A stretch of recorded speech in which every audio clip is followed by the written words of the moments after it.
Good evening guys, welcome to the second part of the video. Tonight I'm going to show you what I did from the last week. This is the Haswell i5 4460 as you already know. I couldn't find an SSD at the affordable price and I decided to use my Integral 120 gig.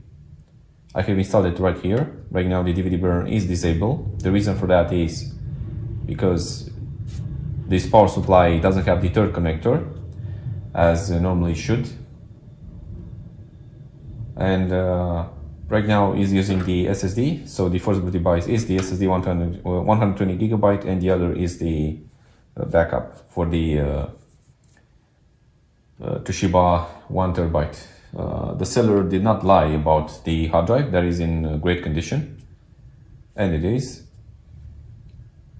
I was planning to upgrade the memory stick like I said in my previous video, but I couldn't find the 1600 MHz modules. Even these days are quite expensive. I couldn't find it at the affordable price, but probably in the near future I will. And now we're going to focus at the operating system right now to the Windows 10 and show a couple of things. See you very shortly, guys. Thank you. Welcome back, guys. So this is how the BIOS, the UEFI looks like. I have set here the XMP profile right now. You can use the profile 1 or he was already set on the XMP profile right here.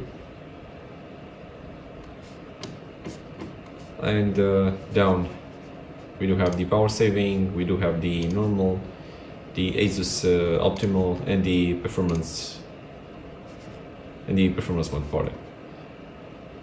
Down we do have the optical drive, the SSD, and the drive that was the one terabyte, the Toshiba. You can use your mouse here, so you can choose according to your preferences the devices in order to be the first one and the second one and the third one. Of course, we do have the advanced mode here.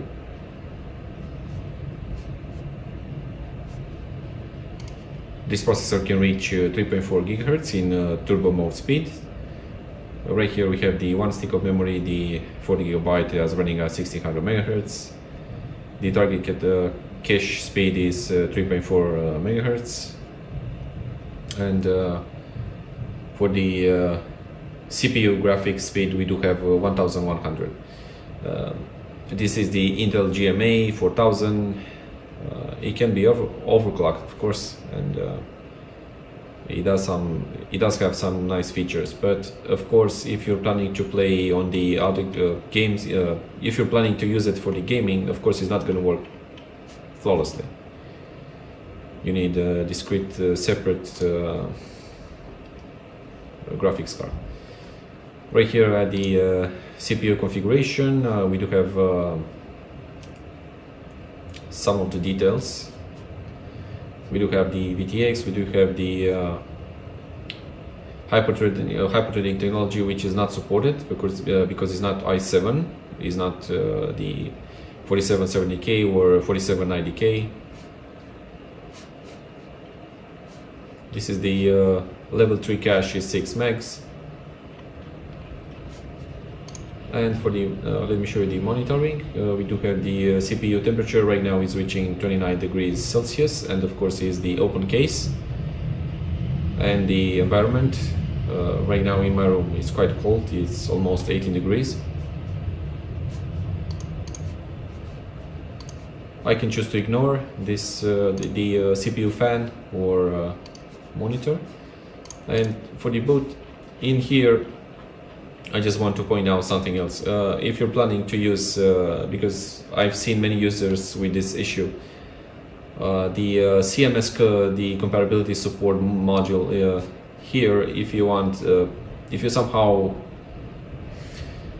you're confronting with the installation of the Windows and it doesn't work properly, here you can use this setting. So you can say disable, and now for the secure boot we can use the Windows UEFI mode, and then for the key management all you have to do is just clear secure boot right now.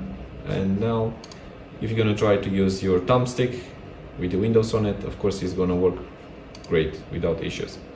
Now, of course, unless the SSD it has some major problems. Some of the SSDs that I've seen are defective and they're not working. Now, if you're going to go to the Windows,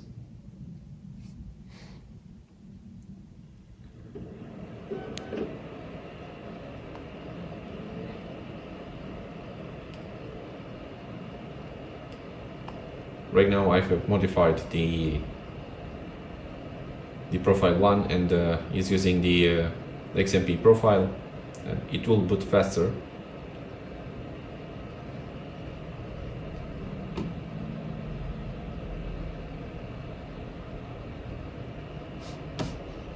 I'm gonna go to the CPU-Z.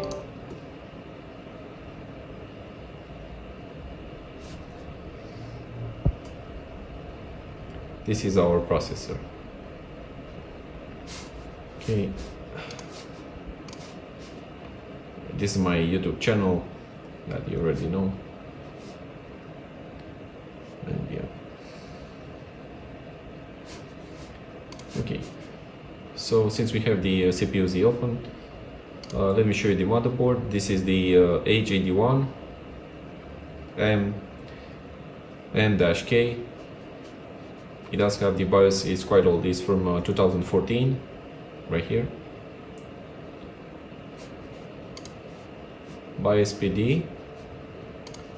The memory is using 999/24 and 800 by 2. It gives you exactly 16 megahertz. And for the graphics, like I said, is the 4600, the integrated graphics for the Intel. It does work, but this is our processor. I'm not going to bench the processor because you already know. I'll try make the third part of the video when I'll be showing you some of the games, but after I'm making the proper upgrade, including the graphics card. Thank you for watching once again, and see you in the other videos, guys. Bye.